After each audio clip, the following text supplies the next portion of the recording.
Sorry, Vinande. So, today's lesson is Edmund Burke's speech on American taxation and coalition with America. American taxation అనేది this is there in your law second sem. It is there. It is there in the non-detail. So it is going to fetch you 10 marks. So listen carefully. Who is now no talking. Who is Edmund Burke? Edmund Burke he is a lawyer, and also he used to work as a teacher in the college. So it so happened that he was having good debating skills. So he used to debate about the American taxation policies. British used to lie away on them. So Burke found there was more money in narrative works and in particular affairs than philosophy. So Burke earlier writing includes philosophical inquiry into the original idea of sublime and beautiful in 1757, a vindication of natural society in 1756, and thereafter he co-wrote an account of European settlement 1957. These are the books he did write. He published various some of the notably American taxation 1774, coalition with America 1775, Fox East India Bill 1783. So he was very much interested to find out how Britishers used to levy the tax on America, and he used to debate on this matter. When he used to debate, and his debate was so strong enough that people get attracted towards him, and people used to listen to his speech, and this was heard in the in Britain also. It was so powerful that even Britain they heard all these things. So they used to make చాలా రకాల taxation చేసేవారు అనమాట. British వాళ్ళు పరిపాలన ఉండేది America మీద. అప్పుడు ఏం చేసేవారంటే అమెరికన్స్కి కొన్ని ఐటమ్స్ మీద ట్యాక్స్ పెట్టడము, కొన్ని చేయడము, నావిగేషనల్ యాక్ట్ అని, రకరకాల స్టాంప్ డ్యూటీ యాక్ట్ అని, రకరకాల యాక్ట్స్ పెట్టేవారు. Difference between British Empire and American colonies originated in 1651. The Parliament elected in the first Navigation Act, and which required that colonial exports should be shipped to England in America, and English vessels. This was followed by a long series of acts restricting the American trade. They used to restrict the American trade అనమాట. America వాళ్ళు ఎవరికి పంపకూడదు, British వాళ్ళకి పంపించాలని rule పెట్టారు. ఎందుకంటే వాళ్ళ మీద వీళ్ళు పరిపాలన ఉండేది, అధికారం చలాయించేవారు. బ్రిటిష్ వాళ్ళకి ఎక్కడైనా అధికారం చలాయించడం వాళ్ళకి అలవాటే. వాళ్ళు అన్ని దేశాల మీద పరిపాలన చేశారు కాబట్టి ఆ మైండ్ వచ్చేసింది వాళ్ళకి. తర్వాత ట్యాక్స్లు ఎలా తీసుకోవాలి, ఆ ట్యాక్స్లు ఎలా యూటిలైజ్ చేసుకోవాలని అవన్నీ వాళ్ళకి తెలుసు.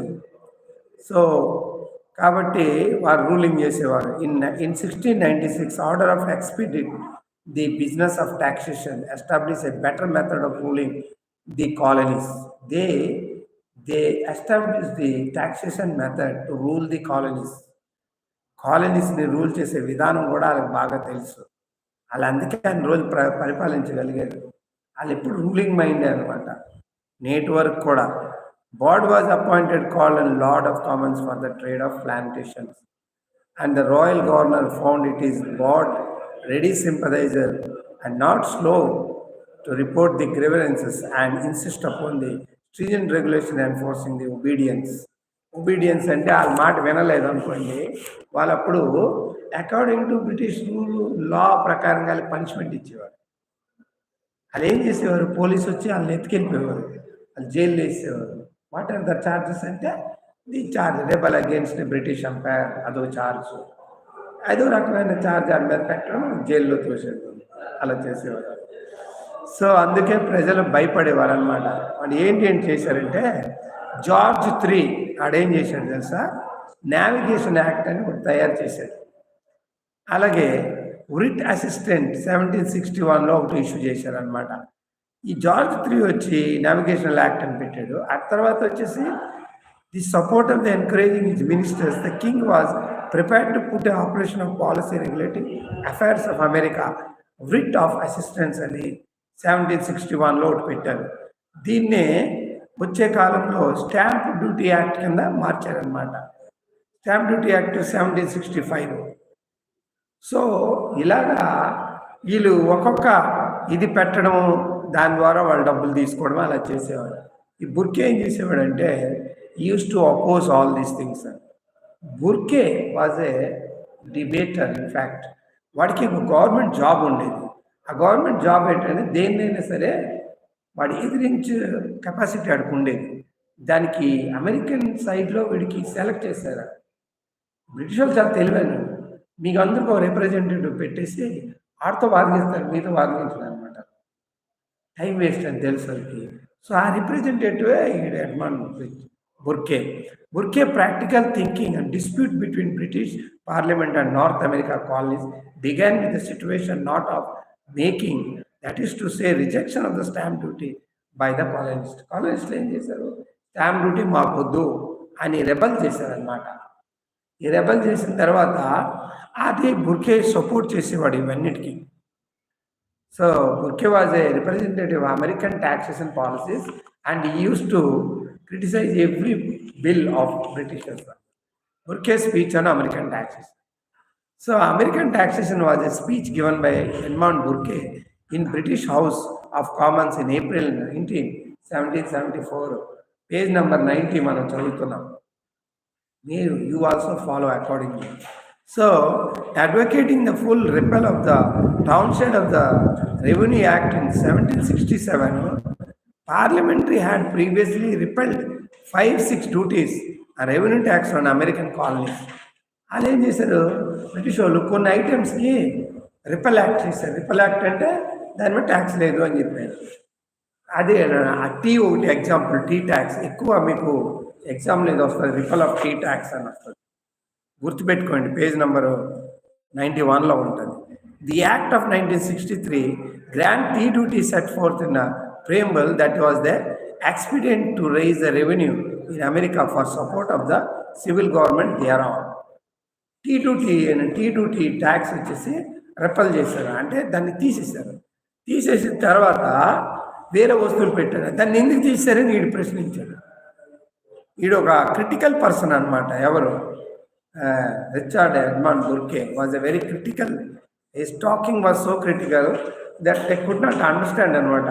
తీసేసినా వద్దంటాడు, వేసినా వద్దంటాడు ఏంటని అలా మాట్లాడేవాడు అనమాట. అంటే దీంట్లో మీకే బెనిఫిట్ అని చెప్పేవాడు.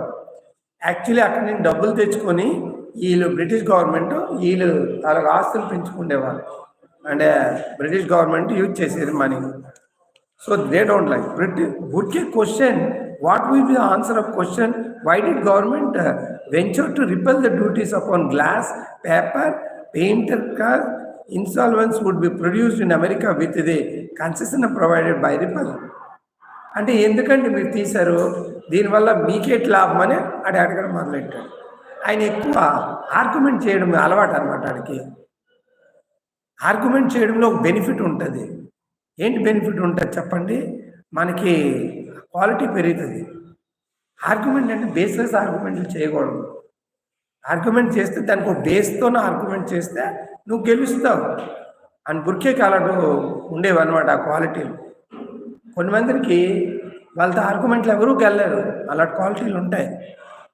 ఎక్స్క్యూజ్లీ it can be used in court also. That type of qualities can be used very well. Very convincing way of argument should be there. Debaters కొన్న లక్షణాలు అవి. Regarding the fate of preamble, Burke said the tax on tea is repealed and compliance with the motion preamble should be lost.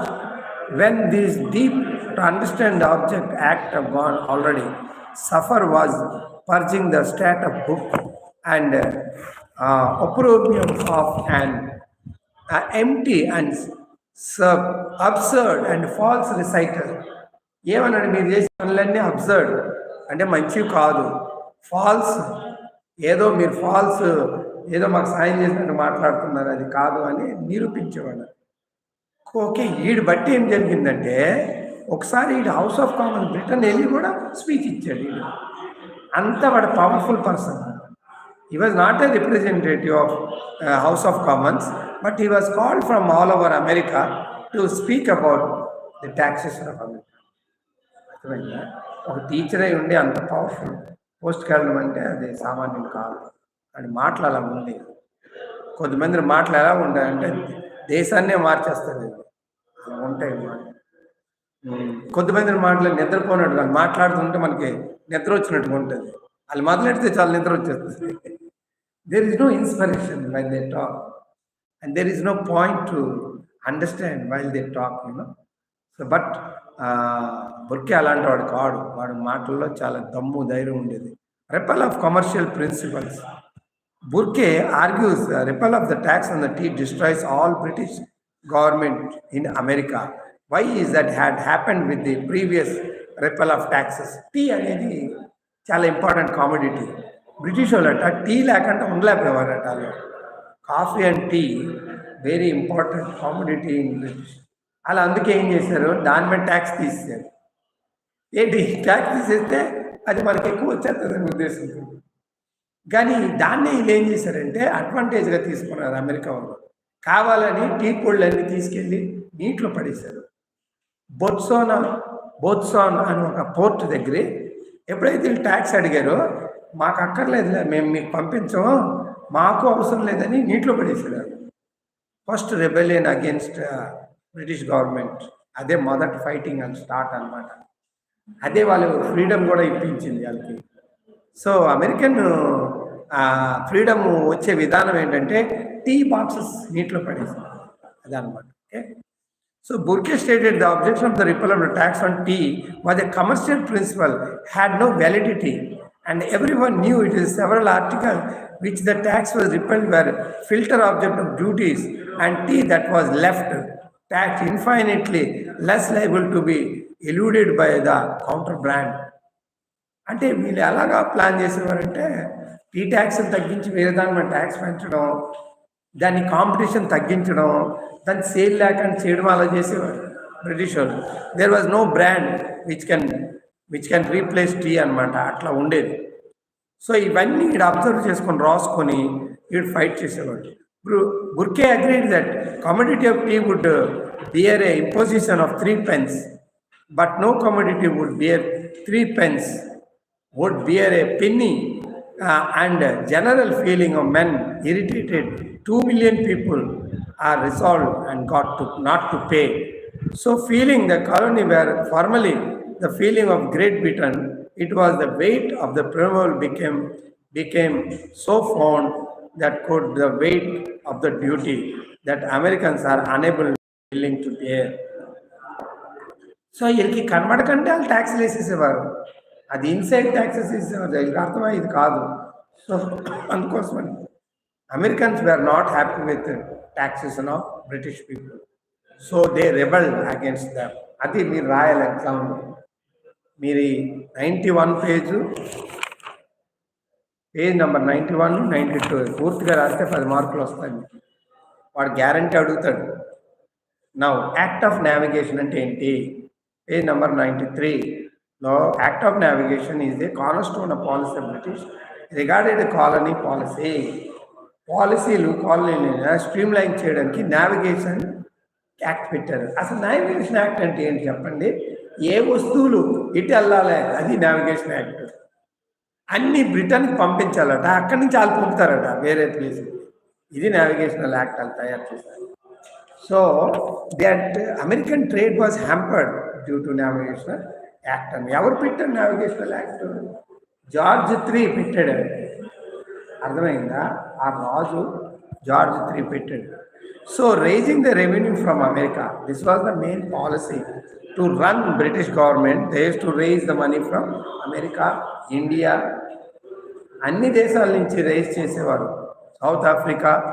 అందుకే వాళ్ళు rich country అయిపోయారు. ఈరోజు కూడా Britain దగ్గరట ప్రపంచంలో ఎవ్వరికి లేని బంగారం వాళ్ళ దగ్గర ఉందట. ఈరోజు కూడా gold reserves, highest gold reserves in Britain. వజ్రాలు, వైడూర్యాలు, బంగారం వాళ్ళ దగ్గర చాలా ఎక్కువ ఉందట. ఎంత ఉందంటే మరి మీరు ఇంకా మనం ఊహించలేము. ప్రపంచం దగ్గర బంగారం అంతా తెచ్చిపెట్టేసుకున్నారు వాళ్ళ దగ్గర. అది. So disturbances in America before the repeal of the stamp act. ఇప్పుడు స్టాంప్ యాక్ట్ కోసమని అడిగారు. స్టాంప్ యాక్ట్ అంటే ఏంటి? It is the duty have been here is the certainly disturbances proceeding the repeal of the mister genial Grenville through the necessary of qualifying the name of induction of the appetite of rebellious force. So వీళ్ళు ఏం చేసేవారంటే ఈ stamp యాక్ట్ని oppose చేశారు. Stamp act కూడా జార్జే పెట్టాడు, దానికి వీళ్ళు rebel చేశారు స్టాంప్ యాక్ట్. ఎప్పుడైనా గవర్నమెంట్కి మనం రెబల్ చేస్తే వాళ్ళు ఏం యాక్షన్ తీసుకుంటారు, వాళ్ళ మీద కోర్టులు కేసు పెడతారు అన్నమాట. అది. సో రెవెన్యూ యాక్ట్ 1764 ఇదో రకమైన యాక్ట్. ఇది formed fourth period of American policy. First navigational act, రెండోది స్టాంప్ యాక్ట్, మూడోది రెవెన్యూ యాక్ట్. ఇవి వరుసగా వచ్చాయి. అర్థమైందా? వాళ్ళు ఈ ఒకరి తర్వాత పాలసీ తయారు చేసి వాళ్ళని కంట్రోల్ చేసేవారు. అమెరికా వాళ్ళని కంట్రోల్ చేసి అమెరికన్స్ని కంట్రోల్ చేయడం కష్టమైపోయింది. ఎందుకంటే వాళ్ళు వర్కర్స్ కదా, వర్కర్స్ వింటే వింటారు, లేకపోతే అసలు వినరాదు. వాళ్ళు వెళ్ళలేని స్టేజ్కి వచ్చేసారు. అందుకే వాళ్ళకి ఫ్రీడమ్ యుద్ధం జరిగింది వాళ్ళకి. అది ఎప్పుడైనా ఏదైనా కంట్రీకి ఫ్రీడమ్ రావాలి అంటే ఆ కంట్రీలో ఉన్న వర్కర్స్తోనే ఫైటింగ్ స్టార్ట్ అవుతుంది ఎప్పుడైనా. సో పెద్దోళ్ళతో స్టార్ట్ అవుతుంది. పెద్దోళ్ళు అణిగిమణిగా ఉంటారు, ఆఫీసర్లు వీళ్ళందరూ. కానీ వర్కర్సే రెబల్గా తయారయ్యారు. ఇండియాలోనే 1857లో వచ్చిందంటే అది ఎవరి మూలంగా వచ్చింది? It has come through the soldiers rebelled against British government. That was sepoy mutiny in 1857. Due to that only we got the independence అనమాట. అది స్టార్టింగ్ అన్నమాట, స్పార్కింగ్ పాయింట్ అది. సో పేజ్ నెంబర్ ఇది గుర్తుపెట్టుకోండి. ఈ లెసన్కి 97 ఈ పారాగ్రాఫ్ అంతా చదవండి. అన్నీ రాశాడు. బుర్కే ఏమేమి చేశాడు, ఎట్లా ఆయన అపోజ్ చేశాడు, ఎలా ఫైట్ చేశాడు అన్నీ రాయబడి ఉంది ఇక్కడ. ఓకేనా? ఏ యాక్ట్కి ఏ విధంగా ఆయన అపోజిషన్ ఇచ్చాడు అవన్నీ రాయబడి ఉంది. So please kindly read all those things. Okay, I will be giving you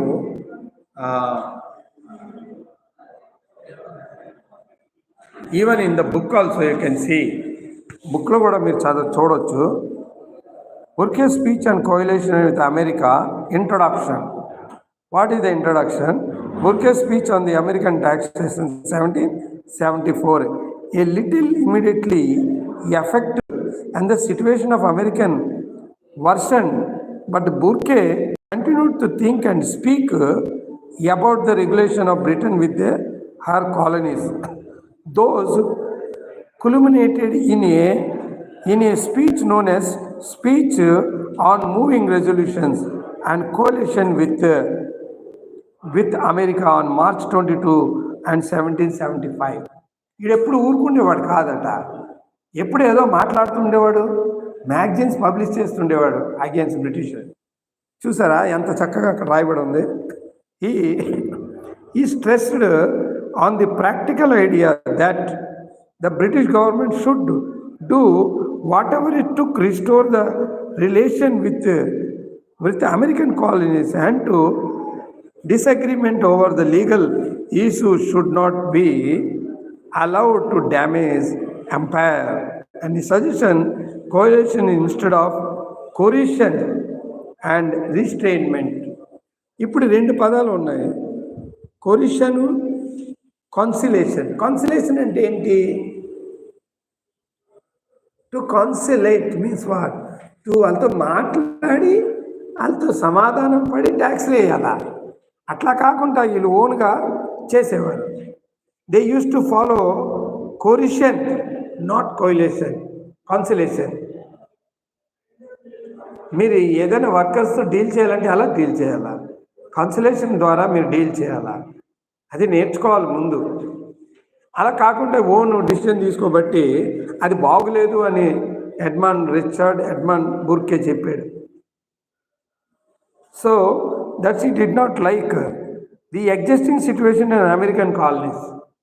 ఆ ఎగ్జిస్టింగ్ సిచ్యువేషన్ ఎంత బ్యాడ్గా ఉండేదంటే Burke Drew the attention of parliament to the affairs of that continuous pressed themself upon the Britain as a most important and most delicate object of the parliamentary attention.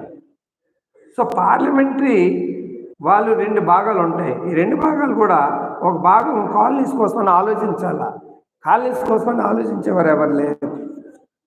So they are not doing the correct job. In he use to point out that మీరు correct చేయట్లేదు. Now the next comes plan of coalition. Plan of coalition cancellation.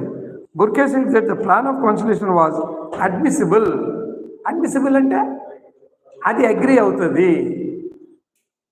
ఎప్పుడైనా plan of కన్సిలేషనే agri అవుతుంది ఎక్కడైనా అంటే వాళ్ళతో consult చేసి మనం చేయాలి పనైనా, అది దాని అర్థం.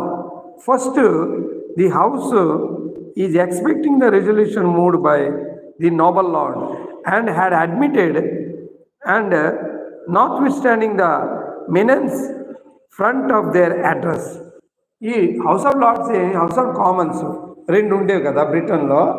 ఈ హౌస్ ఆఫ్ లార్డ్స్ వారి ఎవరితో అగ్రిమెంట్ లేకుంటే బిల్స్ పాస్ చేసేసేవారు, రెగ్యులేషన్ పాస్ చేసేవారు. That is not correct. Agriculture of the colonies, wealth of the colonies, spirit of the liberty. కాలనీస్లో ఉన్న ప్రజలకి ఏమి ఇవ్వాలి మనము? వాళ్ళ డబ్బు ఎంత ఉందో చూడాలి, అగ్రికల్చర్ ఎలా ఉందా, లిబర్టీ ఎంత ఉందో చూడాలి అని ఏది చెప్పేవాడు అనమాట. Next 6 capital sources of fierce spirit of liberty grown up of descent of the people. Now religion and the north provinces. Religion కూడా ఒక ఫ్యాక్టర్ ప్లే చేసేది అనమాట. బ్రిటన్లో ఒక రిలీజియన్ ఉండేది, అమెరికాలో వేరే రిలీజియన్ ఉండేది. మీకు తెలుసో తెలీదు, జీజా అనే ఒక ట్యాక్స్ ఉండేది. జిజా అంటే తెలుసా మీరు? ఏదైనా ఒక దేశం ఇంకో దేశం మీద ఆక్రమించిన తర్వాత ఆ దేశంలో ఉన్న రిలీజియన్ని వీళ్ళు ట్యాక్స్ కలెక్ట్ చేసేవారు. దాన్నే జీజా ట్యాక్స్ అంటారు. ఇది ఎక్కువగా ముస్లిం కంట్రీలో కనబడుతుంది. ముస్లిం కంట్రీలో సపోజు హిందూస్ ఉన్నారు అనుకోండి, ఆ గవర్నమెంట్ ఏం చేస్తుందంటే హిందూస్ అందరి దగ్గర జీజా ట్యాక్స్ కలెక్ట్ చేస్తారు. This is called religious tax. So they use to collect the religion tax also. manners of the south provinces. So the remote situation of natural distances, ఎక్కువ డిస్టెన్స్లో ఉంది అమెరికా ఇంగ్లాండ్కి. మరి అంటే వాళ్ళకి ఎలాగ చేయగలుగుతాము అని అదొక సమస్య. Burke experiment to be tried of. Burke ఏం చెప్పేవాడంటే ఈయన ఒక కొత్త చెప్పాడు అనమాట. ఏం చెప్పాడు? To change the spirit in convenient removing the cost, to prosecute the criminals, to comply with the necessary another and giving up the colonies. మూడు విధానాలు చెప్పాడు. మీరు ట్యాక్స్ కట్టిన వాళ్ళకి జైల్లో పెట్టండి ఒకటి. రెండోది ఏం చేశాడు? వాళ్ళు అనుకునే కొద్ది వాళ్ళకి వదిలేయండి. స్పిరిట్ వాళ్ళు ఆలోచించే స్పిరిట్ బట్టి మరి మూవ్ అవ్వండి. మరి comply with necessary another for giving up the కాలనీస్ని వదిలేయండి. 3 రకాలు ఆయన ప్రపోజ్ చేశాడు. వాళ్ళు వదిలేయండి, వాళ్ళు బతుక్కోవడానికి వాళ్ళ దగ్గర డబ్బు లేదు, ఆ డబ్బు వాళ్ళు వినియోగించుకుంటారు, మీకెందుకు కట్టాలి అని చెప్పేవాడు. సో ఈ మూడిట్లోనూ బ్రిటిష్ వాళ్ళు ఏం ఫాలో అయ్యేవారంటే, వాళ్ళు ఈ మూడింటి కూడా ఏం ఫాలో అయ్యేవారు కాదు. వదులుకోవడానికి వాళ్ళకి ఇష్టం లేదు, ఓకేనా? వాళ్ళ మాట వినడానికి వీళ్ళకి సిద్ధం కాదు, డబ్బు వాళ్ళ దగ్గర కావాలి. సో ఇందువల్ల ఫైనల్ రిజల్ట్ ఏం జరిగింది తెలుసా? అమెరికాకి ఇండిపెండెన్స్ కారణమైపోయింది.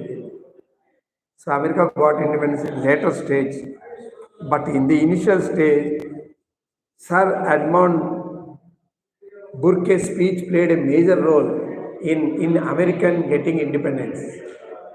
అర్థమైందా మీకు? ఆయన కీ రోల్ అర్థమైంది కదా మీకు? ఏ విధంగా ఆయన ఫైట్ చేశాడు, ఏ విధంగా ఆయన అమెరికన్ గవర్నమెంట్ దీనికి ఇప్పుడు కంక్లూషన్కి వద్దాం. 105వ పేజ్ నెంబర్ చూడండి. Burke opinion on necessity of keeping conquered of all the British empire, unity of the spirit was required. Though the diversity operations that colony had there leaving the country sealed the regular compact and servitude, they had solemnly adjourned all the rights of the citizen. చివరికి ఏం చెప్తున్నాడంటే, British వాళ్ళు ఏం చేయాలంటే అందులో ఒకే రకమైన spirit ఉంచాలంట. మీకు వేరు వాళ్ళకి వేరుగా చూడకూడదు. ఇప్పుడు అమెరికా వాళ్ళలాగా చూడకూడదు. మీరు మా మనుషులేరా అని చెప్పాలి వాళ్ళకి. అలాగే చెప్పేవారు కాదు. అదొక పాయింట్ అనమాట. And adjourn all the rights of citizens. వీళ్ళు ఏం చేసేవారంటే సిటిజన్ తాలూగా రైట్స్ని సీక్ చేసేవారు బ్రిటిష్ వాళ్ళు. అది తప్పు. బ్రిటిష్ వాళ్ళకి సిటిజన్కి ఏ రైట్స్ ఉంటావు, అమెరికా వాళ్ళకి అవే ఉండాలా. అలా చేసేవారు కాదు. ఇది కన్క్లూజన్, మీరు చదవండి. So Burke gave idea that without considering whether the British yielded in matter of right and granted a matter of favor was to admit people our colonies into the interest of the constitution and recording the admission in the journal of parliament and give them a strong assurance the nature of the thing should be admit in British meant forever adhere to that Solomon declaration of systematic indulgence. వాళ్ళు వెళ్ళి agri అవ్వాలి, తర్వాత వీళ్ళు వెళ్ళి మీరు మా మనుషులని చెప్పాలి. అలా చెప్పేవారు కాదు. మేము పెద్దోళ్ళు మీరు చిన్నోళ్ళు అని చెప్పేవారు. అందుకే వాళ్ళలోనూ ఒక డిస్సాటిస్ఫాక్షన్ స్పిరిట్ ఉండేది. అదే రెబల్గా తయారై చివరికి వీళ్ళకి అగెనిస్ట్గా తయారైపోయి దే గాట్ ఇండిపెండెన్స్. ఈ బుర్కే చాలా చక్కగా చెప్పాడు. మీరు పేజ్ నెంబర్ 105 మాత్రము మొత్తం కన్క్లూజన్ ఉంది అక్కడ. ఇందాక పేజ్ నెంబర్ 91 చెప్పాను, అక్కడ యాక్ట్స్ ఉన్నాయి. ఇది మాత్రము టోటల్ లెసన్కి కన్క్లూజన్. ఇది మీరు ఇది 10 మార్క్స్ చక్కగా చదువుకుని మొత్తం రాస్తే సరిపోతుంది అనుకుంటా. Magnanimity of politics is not seldom truest wisdom and the empire little minds go together. If the British consequences situation grows with zeal to fill the places and become a status, Britain ought to assuage its public proceeding on America by advertising the dignity of this calling. Ancestors have turned savage wilderness into glorious consequences, not by destroying, but by the promoting wealth, number of happy human race. Let the Britain get the American revenue as it got in American empire, and English privileges have made it all that it is English privileges alone will make it all it can be. Last climax చూడండి. Tax తీసుకోవడం తప్పులేదు, కానీ మరి మీరు American umpire దగ్గర British empire తీసుకున్నట్టు తీసుకోయండి, కానీ వాళ్ళు కూడా మీ మనుషులుగా భావించండి అని రిచర్డ్ ఎడ్మండ్ బుర్కే గారు చెప్పుకొచ్చారు. మీరు ఎప్పుడైనా ఫస్ట్ పారాగ్రాఫ్ లాస్ట్ పారాగ్రాఫ్ చదివితే మీకు ఒక మ్యాటర్ అనేది అర్థమవుతుంది. సో మధ్యలో ఆయన చేసిన పనులన్నీ కూడా ఉంది. It is the love of the people and it is their attachment to their government. మనుషుల్లో ప్రేమ ఉండాలట, గవర్నమెంట్ని వాళ్ళు లవ్ చేయాలట. And then sense of the deep state have much glorious institution which gives British its army navy infuses in both liberal obedience without which army would be base, rabble and navy nothing to rotten timber. Army, air force, నేవీలో ఏంటి important చెప్పండి? అన్నిటికంటే ఏంటి important? సైనికుల్లో ఏంటి important చెప్పండి? ఏంటి important? What is important in a soldier? సోల్జర్లో spirit important, fighting spirit. మేమందరము ఒకటి అని ఫీలింగ్ రావాలనికి, అప్పుడే వాడు యుద్ధం చేస్తాడు. ఈ దేశం నాది అని ఫీలింగ్ రావాలి, అప్పుడే యుద్ధంలో గెలుస్తాడు. లేదు వాళ్ళు వేరే మనం వేరే ఈ వేరే వేరే అని స్పిరిట్లు తయారు చేస్తే అది మరి కంట్రీగా నిలబడలేదు. కాబట్టి ఫ్యామిలీలో అయినా మరి యుద్ధ భూమిలో అయినా ఆర్మీ, ఎయిర్ ఫోర్స్, నేవీలో స్పిరిట్ ఈజ్ మోస్ట్ ఇంపార్టెంట్. అందుకే స్పిరిట్ కోసం అని రాసుకొచ్చారు, ద స్పిరిట్ ఆఫ్ వన్నెస్. ఈ బుర్కే గడ అలాంటి విషయాల మీద స్పీచ్ ఇచ్చేవాడు అనమాట. ఇచ్చి చాలా వరకు సక్సెస్ అయ్యాడు. బ్రిటిష్ గవర్నమెంట్ కూడా ఆయనకి చాలా అంగీకరించింది. వాళ్ళు మార్చుకుంటూ వెళ్ళారు, కానీ ఫైనల్గా అదే గాట్ ద ఇండిపెండెన్స్. సో మీకు అడుగుతారు ఎడ్మండ్ బుర్కే తాలూగా ఏంటండి ఆయన ఎలా మాట్లాడాడు ఏంటంటే మీరు రాసుకురావడమే. 91 పేజ్ నెంబర్లు చెప్పాను ఒకటి. నెక్స్ట్ టీ డ్యూటీ రిపెల్ అని చెప్పాను. 105 దాంట్లో ఫుల్ కన్క్లూషన్ మీకు ఉంది. తర్వాత మీకు దీంట్లో కూడా అవైలబుల్ ఉంటుంది ఛానల్లో. మీరు ఎప్పుడెప్పుడు కావాలి మీరు వినండి, మీరు బుక్ తిరిగేయండి, చదవండి. Because you are use to my voice. I hope that will give you better understanding. What you say? అర్థమైందా? సో మీరు నేర్చుకోండి. నాకు ఆల్రెడీ లైవ్లో నేను మీకు పెట్టాను. And thank you very much. This is there in the law, second sem for 10 marks. So dear students, listen and learn and try to write nicely. Thank you very much. Let success touch your feet.